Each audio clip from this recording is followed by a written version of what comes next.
Assalamu alaikum mes chers frères et sœurs. Bienvenue sur ma chaîne YouTube spirituelle, où nous explorons les merveilles de notre foi, et apprenons comment enrichir notre vie, grâce aux enseignements du prophète et aux versets profonds. Aujourd'hui, nous allons approfondir les pratiques recommandées pendant les 10 derniers jours du mois de Ramadan, en nous basant sur les paroles du prophète Mohammed et les versets du Coran. Avant de commencer cette vidéo, j'aimerais humblement vous inviter à soutenir notre travail en appréciant la vidéo. Votre soutien sous forme de likes est extrêmement précieux pour nous. Les 10 derniers jours du mois de Ramadan sont une période spéciale dans laquelle les croyants sont encouragés à redoubler d'efforts pour s'approcher d'Allah, rechercher sa grâce et obtenir une immense récompense. Allons maintenant explorer les pratiques recommandées pendant ces jours bénis. Une pratique courante et très significative pendant les 10 derniers jours est itikaf, une retraite spirituelle où le croyant se confine dans une mosquée afin de se consacrer entièrement à l'adoration d'Allah. Aïcha, que Dieu l'agrée, rapporte que le prophète Muhammad lui-même observait l'itikaf pendant ces jours. C'est une occasion pour se retirer du monde matériel et se concentrer exclusivement sur les actes d'adoration, notamment la récitation du Coran et la prière nocturne. En parlant de prière nocturne, y a-t-il un moment plus propice pour les effectuer que pendant les 10 dernières nuits du Ramadan? Le prophète Mohammed sallallahu alayhi wa sallam nous a enseigné de rechercher et de quêter la nuit du destin, Laylat al-Qadr, pendant cette période. Cette nuit est d'une immense importance car on dit qu'elle est meilleure que 1000 mois. On nous recommande ainsi de multiplier nos actes d'adoration, nos invocations, nos récitations du Coran et de chercher à bénéficier de tous les bienfaits de cette nuit spéciale. Parmi les pratiques recommandées pendant ces jours bénis, il est également recommandé de jeûner si notre santé le permet.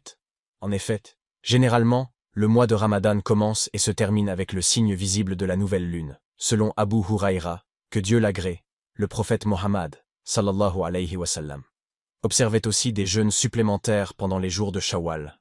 Ainsi, en jeûnant pendant les 10 derniers jours du Ramadan et en suivant cela avec 6 journées de jeûne au début de Shawwal, nous pouvons espérer obtenir la récompense d'avoir jeûné toute l'année. Allah nous dit dans le Coran: Inna anzalnahu fi laylatil qadri, wa ma adraka ma laylatul qadri. Laylatul qadri khayrun min alfi shahr. Tanazzalu al-malaikatu war-ruhu fiha bi'idhni rabbihim min kulli amr. Salamun hiya hatta matla'il fajr. Al-Qur'an al-Karim, Suratul Qadr, ayat 1-5. Et voici la traduction en français. Nous l'avons certes fait descendre, le Coran, pendant la nuit d'Al-Qadr. Et qui te dira ce qu'est la nuit d'Al-Qadr?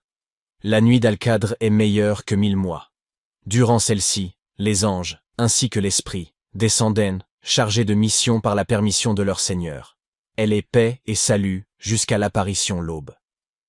Ces versets soulignent l'importance et la grandeur de la nuit d'Al-Qadr, qui se trouve parmi les 10 derniers jours du mois sacré de Ramadan. C'est une nuit bénie, où Allah envoie ses anges avec de nombreuses bénédictions. Par ailleurs, le Laylat al-Qadr, la nuit de la destinée, est considérée comme étant d'une valeur incalculable pour les musulmanes. Elle est intensément recherchée pour obtenir les bénédictions qui en découlent.